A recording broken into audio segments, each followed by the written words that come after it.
ಸ್ನೇಹಿತರೆ ನಮಸ್ಕಾರ.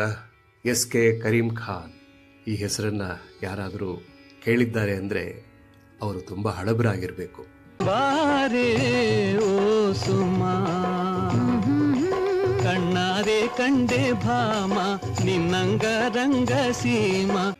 ಒಂದು ಕಾಲದಲ್ಲಿ ಜನಪದ ತಜ್ಞರಾಗಿ, ಸ್ವಾತಂತ್ರ್ಯ ಹೋರಾಟಗಾರರಾಗಿ, ಕನ್ನಡ ಚಿತ್ರರಂಗದ ಹಳೆ ತಲೆಮಾರಿನ ಸಾಹಿತಿ, ಗಾಂಧಿವಾದಿ, ಹಾಗೆ ಅನೇಕ ಬಾರಿ ಸ್ವಾತಂತ್ರ್ಯ ಹೋರಾಟದಲ್ಲಿ ಜೈಲುವಾಸವನ್ನು ಅನುಭವಿಸಿದವರು, ಜೊತೆಗೆ ಕರ್ನಾಟಕ ಏಕೀಕರಣದಲ್ಲಿ ಸೆರೆವಾಸವನ್ನು ಅನುಭವಿಸಿದವರು ಎಸ್.ಕೆ. ಕರೀಂ ಖಾನ್.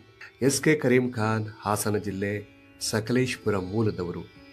ಅವರ ಮನೆ ಮಾತು ಉರ್ದುವೇ ಆಗಿದ್ದರೂ ಕನ್ನಡ ಮತ್ತು ಸಂಸ್ಕೃತದಲ್ಲಿ ಅಗಾಧವಾದ ಪಾಂಡಿತ್ಯವನ್ನು ಹೊಂದಿದ್ದರು ಕರೀಂ ಖಾನರು. ಜನಪದ ಜಂಗಮ, ಕನ್ನಡದ ಸಂತ ಎಂದೇ ಹೆಸರಾಗಿದ್ದ ಕರೀಂ ಖಾನರ ತಂದೆ ಆಫ್ಘಾನಿಸ್ತಾನದ ಕಾಬೂಲ್ನ ವೀರಯೋಧರಾಗಿದ್ದರು ರೆಹಮಾನ್ ಖಾನ್ ಅವರ ಹೆಸರು. ತಾಯಿ ಅರಬ್ ಮೂಲದ ಜೈನಬಿ. ಇವರು ಓದಿದ್ದು ಕೇವಲ 8ನೇ ತರಗತಿ. ಸಕಲೇಶಪುರದಲ್ಲಿ ಆಚಂಗೆ ನಾರಾಯಣ ಶಾಸ್ತ್ರಿಗಳ ಶಿಷ್ಯರಾಗಿ ಕನ್ನಡ ನಾಡು ನುಡಿಗಳ ಬಗ್ಗೆ ಅಪಾರವಾದ ಅಭಿಮಾನವನ್ನು ಬೆಳೆಸಿಕೊಂಡರು. ಓದಿದ್ದು 8ನೇ ತರಗತಿಯಾದರೂ ಜನಪದ, ಪುರಾಣ, ಮಹಾಕಾವ್ಯಗಳ ಬಗ್ಗೆ ಅಪಾರವಾದ ಪಾಂಡಿತ್ಯವಿತ್ತು. ಭಗವದ್ಗೀತೆ, ಭಾಗವತ, ಶಿವಪುರಾಣ, ವಿಷ್ಣು ಪುರಾಣಗಳನ್ನು ಕರೀಂ ಖಾನರು ನಿರರ್ಗಳವಾಗಿ ವಾಚಿಸುತ್ತಿದ್ದರು. ಹಿಂದೂ ಮುಸ್ಲಿಂ ಏಕತೆಗೆ ಅನೇಕ ಕೃತಿಗಳನ್ನು ರಚಿಸಿದ್ದಾರೆ ಕರೀಂ ಖಾನರು. ಗಾಲಿಬ್ ಹಾಗೂ ಇಕ್ಬಾಲ್ರಂತಹ ಕವಿಗಳ ಪ್ರಭಾವಕ್ಕೆ ಒಳಗಾಗಿದ್ದ ಇವರು ಮಾತೃಶಾಪ, ಪೌರಾಣಿಕ ಕಾದಂಬರಿ, ನಿರ್ದೋಷಿ, ಶ್ರೀಕೃಷ್ಣ ಲೀಲಾ, ಮಹಾಪ್ರಭು ಮಾಗಡಿ ಕೆಂಪೇಗೌಡ ಈ ಮೊದಲಾದ ನಾಟಕಗಳನ್ನು ರಚಿಸಿದ್ದಾರೆ. ಕನ್ನಡತನವನ್ನು ಉಳಿಸಿ ಬೆಳೆಸಿದಂತಹ ಮಹನೀಯರಲ್ಲಿ ಎಸ್.ಕೆ. ಕರೀಂ ಖಾನ್ ಅವರು ಕೂಡ ಒಬ್ಬರು. ಸ್ವರ್ಣಗೌರಿ ಚಿತ್ರದಲ್ಲಿ ನಟವರ ಗಂಗಾಧರ ಎಂಬಂತಹ ಒಂದು ಗೀತೆ ಆ ಕಾಲದಲ್ಲಿ ತುಂಬ ಪ್ರಖ್ಯಾತವಾದಂತಹ ಗೀತೆ, ಶಿವನ ಬಗ್ಗೆ ಹಾಡಿದಂತಹ ಗೀತೆ.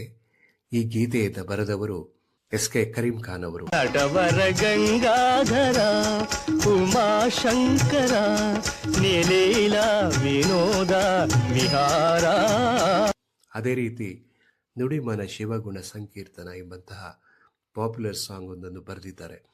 ನುಡಿಮನ ಶಿವಗುಣ ಸಂಕೀರ್ತನ ನಿಜ ಪದ ಪಾವನ ನೋಡಿ ಪಾಡುವೆನ.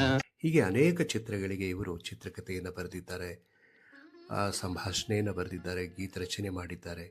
ಬಹಳಷ್ಟು ಕೆಲಸಗಳನ್ನು ಮಾಡಿದ್ದಾರೆ ಎಸ್.ಕೆ. ಕರೀಂ ಖಾನ್ ಅವರು. ಕರೀಂ ಖಾನ್ ಅವರ ಒಂದು ಕೊಡುಗೆ ಕರ್ನಾಟಕದ ನೆಲಕ್ಕೆ ಅಪಾರವಾಗಿದೆ. ಇಂತಹ ಮಹನೀಯರನ್ನು ಪ್ರತಿನಿತ್ಯವೂ ಸ್ಮರಿಸಬೇಕು.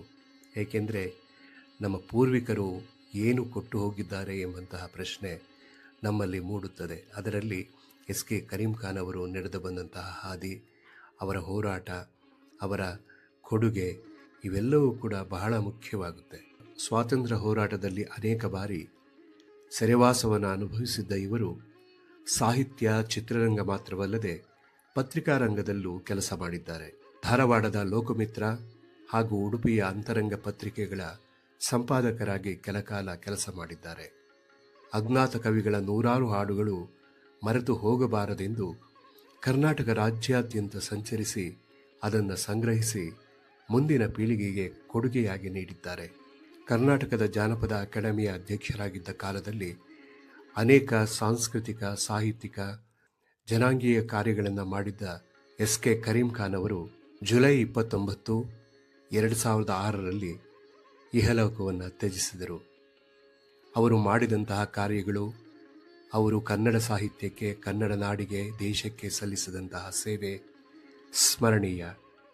ಮಲೆನಾಡ ಗಾಂಧಿ ಎಂಬುದಾಗಿ ಕರೆಯಲಾಗುತ್ತಿದ್ದಂತಹ ಎಸ್.ಕೆ. ಕರೀಂ ಖಾನ್ ಅವರು ಅವರ ಸಾಹಿತ್ಯದಿಂದ, ಅವರ ಬದುಕಿನಿಂದ ಬಹಳಷ್ಟು ಮಂದಿಗೆ ಪ್ರೇರಣೆಯಾಗಿದ್ದರು.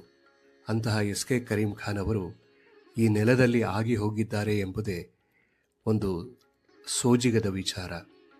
ಹಾಗಾಗಿ ಅಂತಹ ಮಹನೀಯರನ್ನು ಸ್ಮರಿಸಿಕೊಂಡು ಅವರು ಹಾಕಿದಂತಹ ಹಾದಿಯಲ್ಲಿ ನಡೆಯುವಂತಹ ಪ್ರಯತ್ನವನ್ನು ನಾವೆಲ್ಲ ಮಾಡಿದರೆ ಅವರಿಗೆ ನಮನವನ್ನು ಸಲ್ಲಿಸದಂತಾಗುತ್ತದೆ ಎಂಬುದು ನನ್ನ ಒಂದು ಭಾವನೆ.